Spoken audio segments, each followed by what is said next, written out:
Good morning. How you doing? This is your man of business, Doc, coming to you from the brilliant, beautiful islands of the Bahamas. I got up this morning, you know, contemplating, thinking, but in particular, I got up this morning thinking about the lessons that I learned as a result of practicing martial arts, in particular, the spiritual lessons that I learned. Okay, I started martial arts basically when I was 5 years old. I was taught by then Grandmaster Roston Forbes. I trained with him until I was 11 years old, and then I took a break, and then I started training again at 16 years old under Master Sensei Salinas, and that was with the Japan Karate Association. And when I trained from 16 to 21 with Sensei Salinas and the JKA, and then I transitioned to training with Grandmaster Basil Roll and the Tang Dojo. And I stayed with Grandmaster Roll for 4 years, and I got injured when I was at the end of that period. That's what actually caused me to stop martial arts at that period. I was involved in a car accident. And what transpired then was I was not able to be as physical as I was in my younger years, and I was forced to basically look at martial arts differently. In particular, I wasn't able to do a lot of the physical things like, the spinning kicks and the high kicks and all that youthful, exuberant things. But the thing that I was able to get into was the meditation aspect and the spiritual aspect of martial arts.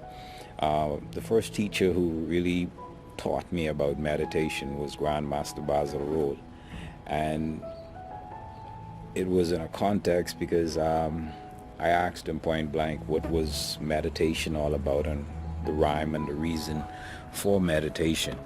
And he basically broke it down to me like this, that it is to bring inner peace to the warrior even in the midst of outer wars and outer struggles.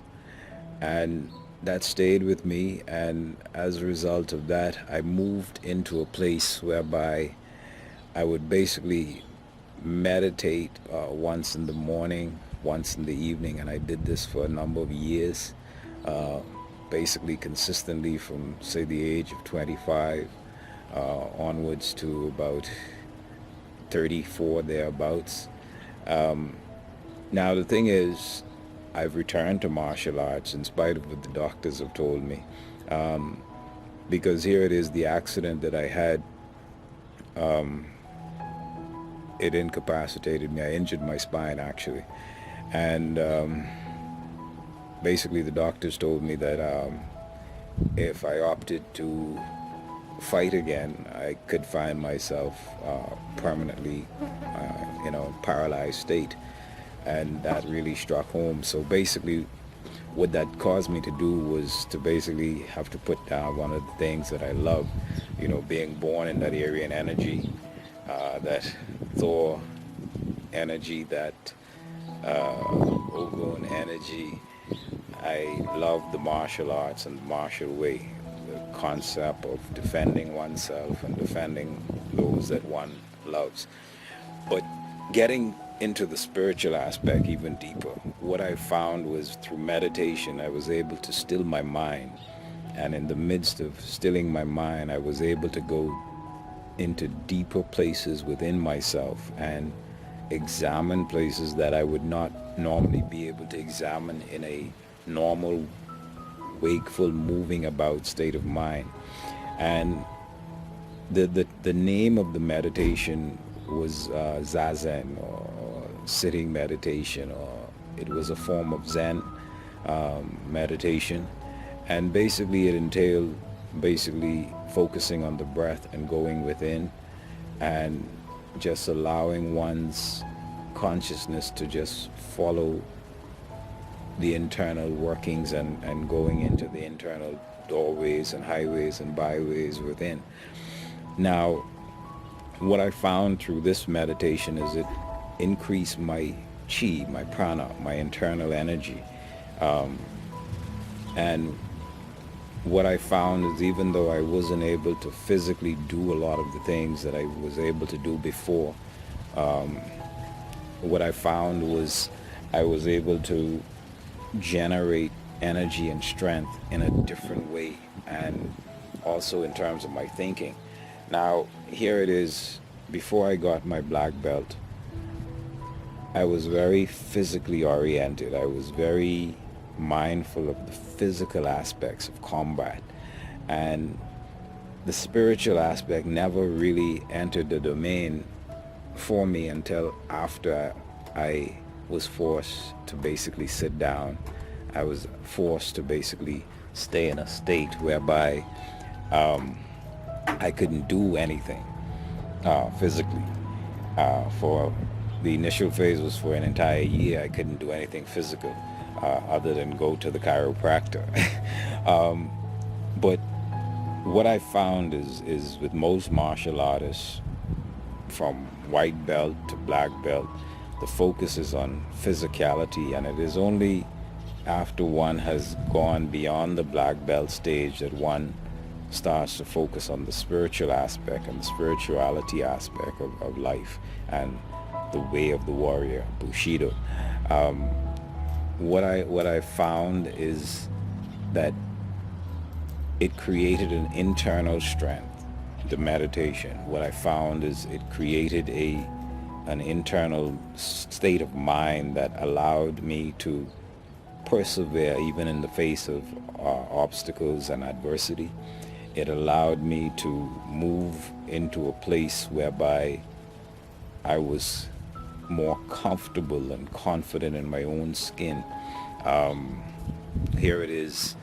What I find is most individuals, when they first come into martial arts, whether they're suffering from a low self-esteem or they have issues of fear-related anxieties, and or whether they just simply feel physically weak, through the process of time with martial arts, you find yourself strengthening in the areas that you were weak in. For me personally, I was always high energy, high strung, a lot of fire. In fact, my nickname in the early days was Fire. But martial arts allowed me to temper that fire. Meditation allowed me to temper that fire. I was always quick-tempered. I was always quick to get into a fight. I was always the aggressive type of personality and spirit. One would say that is because of the Aryan energy, but it was a combination of that Aryan energy and also the environment that I was in, and the environment that I was coming up in. To put it plain and simple, I grew up in an area that was not considered a good area. Straight up, it was a ghetto. But martial arts allowed me to tame that youthful exuberance that would have gotten me locked up in jail for the rest of my life, or would have gotten me killed. The martial spirit in itself is something that once it is instilled in the individual, it is very difficult for it to be taken out of that individual. In fact, it won't come out of that individual. Some of the closest bonds and brotherhoods that I've been a part of has been with individuals that I bled with in the dojo, individuals that I competed with in tournaments and things of that nature. Here it is. I'm now at a place whereby the martial way, or the physical violence, is the primary thrust of what my focus in life is. It is a focus now more on spirituality and a focus on maintaining balance in life. this is something that I had to learn through a process of time as a young man in my 16, 18, 20, 25 years old. I was led primarily through ego and primarily through flesh, and martial arts played a role through meditation and the physical application of martial arts in helping me to develop a more calmer demeanor, a more balanced mindset, and a more peaceful outlook. To give you an example, here it is. Instead of if a situation arises, I'm not saying I'm going to deal with it perfectly every time, but in most instances, what martial arts has actually taught me is how to avoid conflict and confrontation. And it has shown me that conflict and confrontation is something you only resort to physical solution when one is, that's the cat.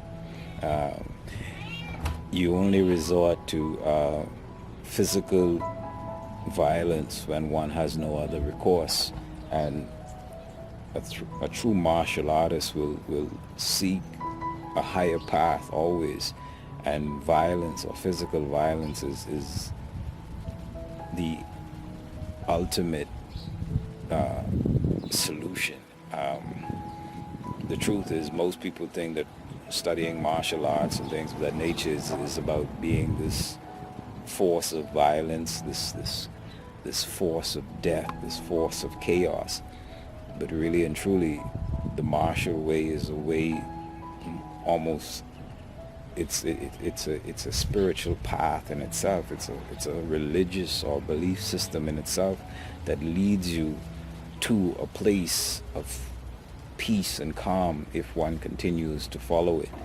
But yeah, meditation and martial arts helped me a great deal, and what it did for me is it elevated my consciousness, and it was the first thing that pointed me inward.